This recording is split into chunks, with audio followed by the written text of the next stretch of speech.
Thank you so much for taking the time to talk to me. I'm super excited to talk to you. I have such a love for composers and what they do because honestly, music can make or break a film as a whole.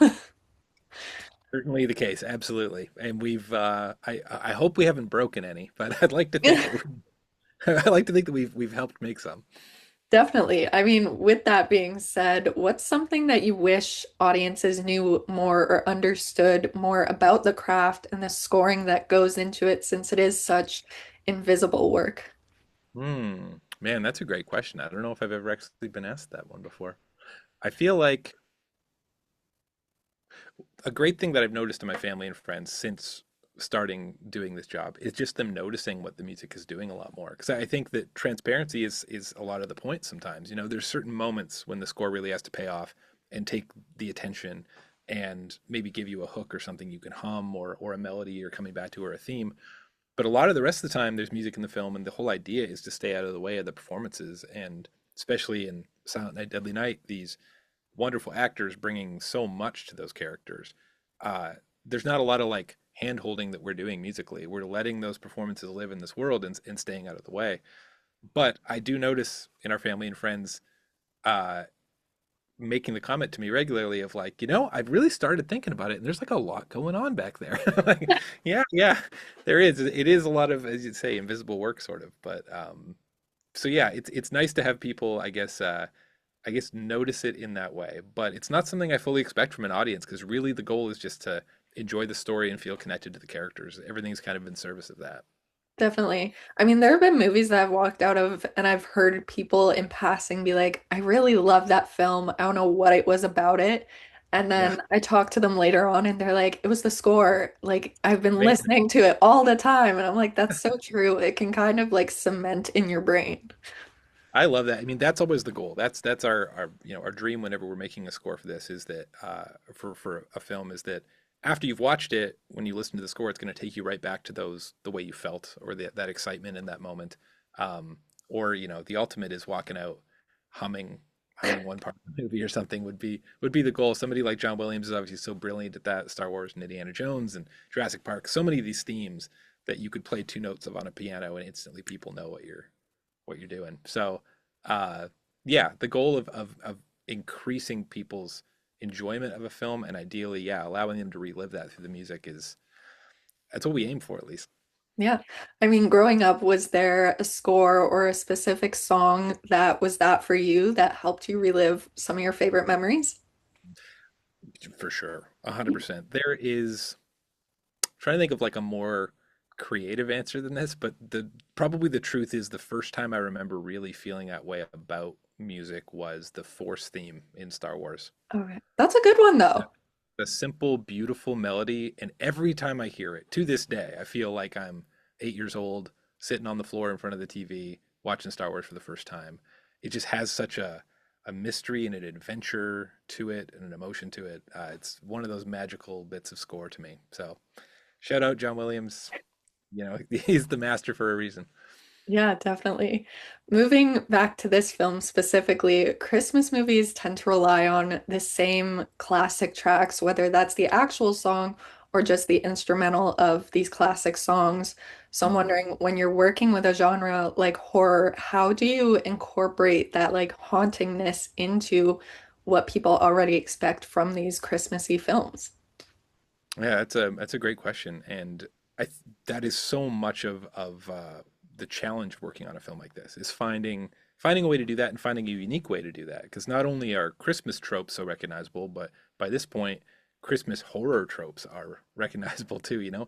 Having just like the creepy single voice sing a song while there's this going on in the background or something like there's tropes that it's good to be aware of them. Sometimes you can use them effectively, but we're always trying to find our own path and our own way into doing these things. So on Silent Night, Deadly Night, one example is there's a percussion sound in the film that is this really grating, unsettling sort of sound. And what it is, it's straight up jingle bells like that would be in a cheery Christmas holiday commercial, but just distorted and pitched in this way that makes them sound like I don't know, kind of ugly grinding metal or something like that. So the idea is that maybe this is like tickling a bit of your lizard brain and being like, oh, this feels like the worst Christmas I've ever had, something like that. So yeah, it's a hard balance to strike, but we really enjoyed kind of being as experimental as we could with that idea.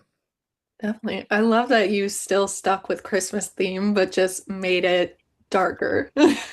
Yeah, yeah, I think so. And there's lots of Christmas music in this film too that are not our songs that are like sort of needle drops in there. So that's already doing so much of the heavy lifting Christmas wise. So I'm like, our goal then is we got to scare people Hmm. and we got to make them root for the characters. And then the Christmas textures are going to be, we can be a little more subversive with those. We don't have to telegraph Christmas as much. Definitely. I know you've worked on a wide variety of genres and films. So when you're joining a project, what does your creative entry point look like? Do your ideas start forming at the log line or the script, or once you've seen the final product?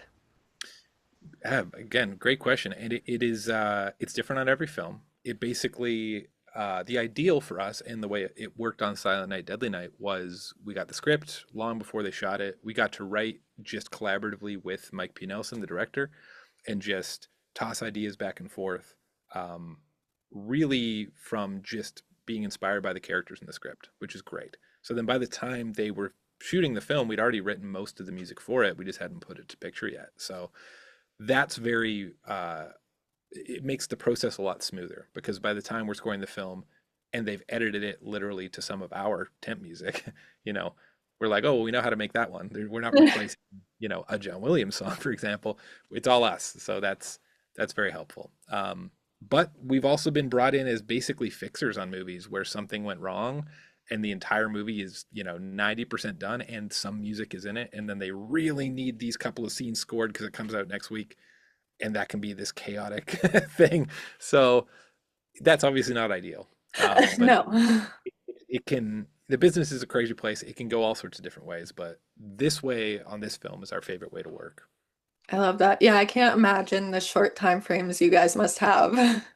Man, I mean, the craziest one is movie trailers, which we've done a few of, and those oftentimes are you get the brief on a like a Friday evening, and they're due Monday morning, and That's crazy. and sometimes the brief is like 300-piece orchestra or whatever, you know, like this has to be. So maybe that's part of the reason why we don't balk at some of the film timelines is we're used to those ones, which are just absurd. So I think that's helped us be a little quicker and respond to some of those crazy ones.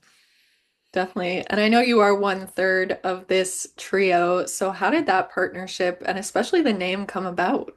Mhm. Yeah, hey, that's so basically Dean and Tristan and myself, the three members of Blitz Berlin, we started our first band together in high school. A punk band, toured all across Canada and the US, sleeping on floors and playing little bars and stuff before getting a record deal out of Toronto and moving there, and then kind of falling backwards into making music for film for some friends who were making their first movies at the time. And that's kind of how we got started, but in the film world. But our lifelong friendships and collaborations started long, long time ago. I'm actually technically the new guy in the group because I Okay. met them in grade 11, whereas Dean and Tristan met playing t-ball in like grade 3 or something like that. There's a bit of an age gap there, a time gap there. Yeah, exactly. So I'll forever be the new guy for that reason. But yeah, yeah. I mean, we've been making music together for so long that our collaboration has evolved over time, but I think the spirit of what we do still kind of operates in the way we always have. It feels like a jam. It feels like respecting each other's ideas and pushing each other and surprising each other. Um, so yeah, that's kind of how it works these days. Definitely. And I know that creatives themselves are usually their own biggest critics. So flipping that perspective, what's Sure. something in your career that you're most proud of yourself for? Hmm, that's a really good question. I mean, this is maybe a bit of an odd answer. I don't think it's totally what you were asking, but uh, I am really proud of still being best friends and collaborators with Dean and Tristan, to be honest with you. That's something that is increasingly rare the further I go in the music industry or the film industry, that partnerships unfortunately tend to hit a sour note or erode at some point. And we've been through so many ups and downs in the three of our lives, three of our separate lives and together as a band. Whether it's, you know, personal tragedies or high points or low points, that we have all been there for each other throughout. And I think to come through all of that and to still like each other and to still love making music together is a really special thing. And I think, unfortunately, kind of a rare thing. So that's something that I cherish a lot. More than any one project, I really cherish the ability to make music with my best friends.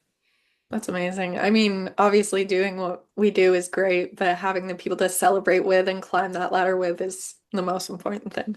Totally. And also beat you down, and betray Yeah, each other. they humble you. They humble you.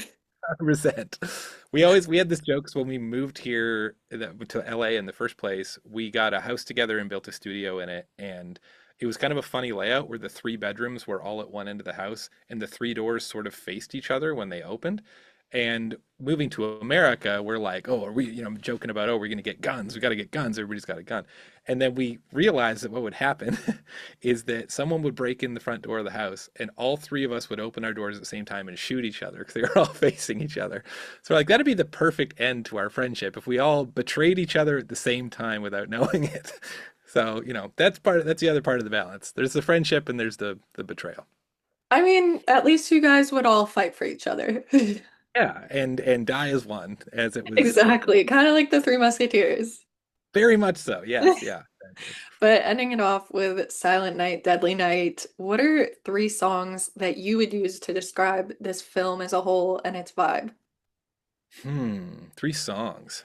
Hmm. That's a great question. From our songs or from just songs If of you the want to do your songs, go ahead.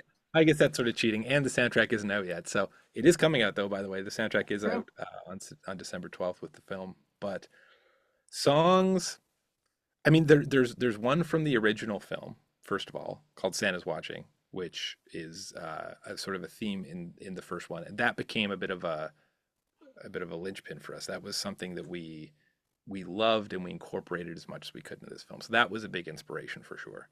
Um, there's also some wonderful, really creepy choral arrangements that we were listening to while making this of things like Silent Night, but sung by like a Norwegian choir in like this big, church made of volcanic rock.